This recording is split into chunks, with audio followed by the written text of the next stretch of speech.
Okay दोस्तों, good morning, जय हिंद। तो आज एक नई वीडियो के साथ जो बहुत ही इम्पोर्टेंट और कुछ साथियों की डिमांड भी है, पीएसओ।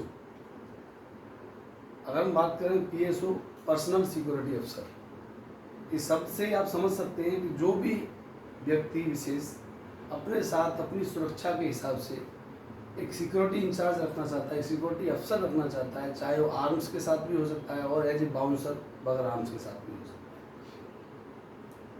उसके बारे में आज चर्चा करेंगे कि उसके मुख्य वर्ग क्या है। वो बच्चे जो उद्योगपति होते हैं या जो वीआईपी लोग होते हैं, वीआईपी पर्सन होते हैं, उनके बच्चे चाहे स्कूल जाएं उनके लिए भी लोग पीएसओ रखते हैं, खुद के लिए भी पीएसओ रखते हैं, अपनी फैमिली के लिए भी पीएसओ रखते हैं, कुछ घर पे भी पीएसओ होते हैं। मतलब कि उनको किसी तरह की कोई प्रॉब्लम ना हो, उनकी सुरक्षा के लिए वो खुद अपने पेमेंट पे भी रखते हैं। और कुछ जो गवर्नमेंट के लोग होते हैं उनको सरकार पुलिस भी देती है, डिफेंस के लोग भी होते हैं, अलग अलग बात है। लेकिन आज जो बात हो रही है पर्सनल प्राइवेट इंडस्ट्रीज के हिसाब से, लेकिन सबके लिए लागू। ओके दोस्तों, अभी हम आगे चलते हैं। सबसे पहले उसका वर्क है सुरक्षा और निगरानी।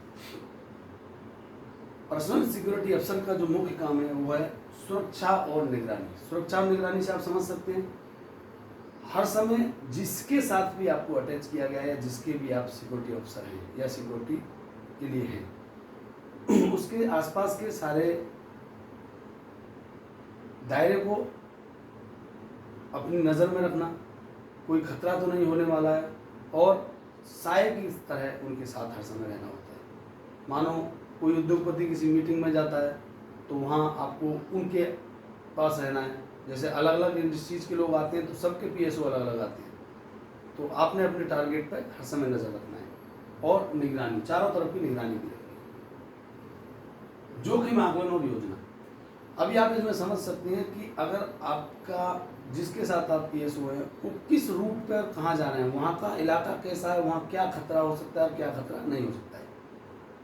एग्जाम्पल के लिए मान लो आपका कोई बॉस वो किसी आदिवासी इलाके में जाए जहाँ पे थोड़ा आतंकवाद है, वहाँ आपको सावधानी अलग तरह की बरतनी पड़ेगी। वही चीज़ें शांत सिटी में जाना है, वहाँ अलग है। तो जैसी भी जोखिम है उसका आकलन करना और उसके अनुसार योजना तैयार करना कि वहाँ पे आप कैसे उनको सेफ रख पाएंगे। तीसरा, संकट और प्रवर्तन। अगर कोई संकट आया तो उसका मैनेजमेंट कैसे किया जाएगा, उसको हम कैसे कंट्रोल करेंगे, इसके लिए हर समय तैयार रहना है। ऐसा नहीं है कि एक आदमी के साथ एक पीएसओ हो सकता है। जेड प्लस सिक्योरिटी, ये आपने सुने होंगे, कई तरह की होती है। कई लोग अपनी प्राइवेट में भी 10-10 लोग रखते हैं। आपको मकसद है, मेरा मकसद इस वीडियो से क्या है कि पीएसओ का काम क्या है, मोटा मोटा जनरल काम उसकी नॉलेज में होना चाहिए। तीसरा बात है सुरक्षा, एस्कॉर्ट और परिवहन।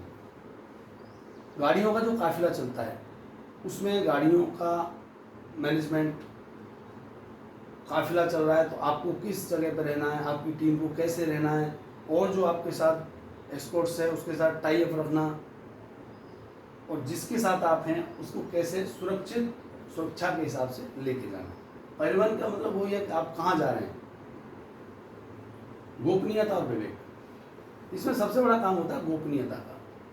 प्लान आपको पता है कि हमें कहाँ जाना है, तो वो प्लान लीक नहीं होना चाहिए, वो एकदम गोपनीय होता है। जो भी योजनाएं, जो शेड्यूल होता है बॉस का, कब से कब तक मीटिंग होगी, कब से कब कहाँ जाएंगे, तो इस पर हमें डिपेंड करता है कि हम इसको कैसे गोपनीय रखें और विवेक के साथ। कहीं जैसे कोई सेलिब्रिटी है, सेलिब्रिटी जब निकलता है तो आपको देखा है पब्लिक उसके पास दौड़ दौड़ के आती है, तो उनसे हमें जो झगड़ा भी नहीं करना है, लेकिन विवेक के साथ उनको कंट्रोल भी करना है। भाई प्रोटोकॉल की बात है। ओके, नेक्स्ट, शारीरिक फिटनेस और कौशल।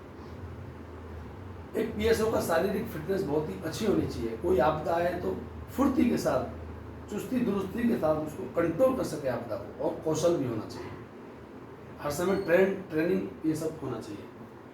प्रशिक्षण और तैयारी। हमें हर समय अपने जॉब के मुताबिक प्रशिक्षण करते रहना चाहिए। जो भी हमारे पास आर्म्स हो सकता है, विदाउट आर्म्स हो सकता है, जो भी हमें लागू है सुरक्षा के लिए, उसकी हम हर समय प्रशिक्षण करते रहना चाहिए, उसकी हर समय तैयारी करते रहना चाहिए।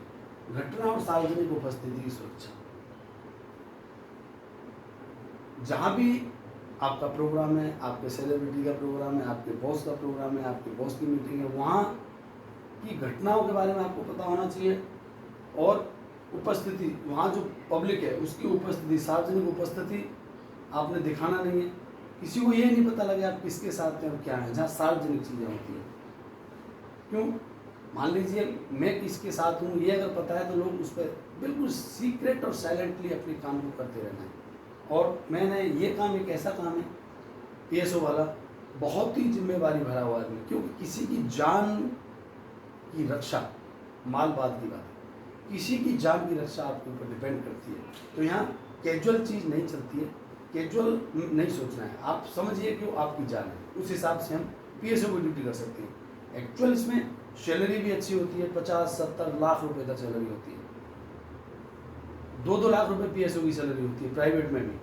आप बड़े ग्रुपों में जाएं, अडानी ग्रुप, रिलायंस ग्रुप, उनके जो बंगले होते हैं, उनके जो बॉस, उनके साथ सैलरी बहुत होती है। 1-2 आदमी के मैं टच में हूँ, अच्छी सैलरी, अच्छा रहन सहन जो बंगलों पे होते हैं, और अन्य सुरक्षा टीमों के साथ समन्वय।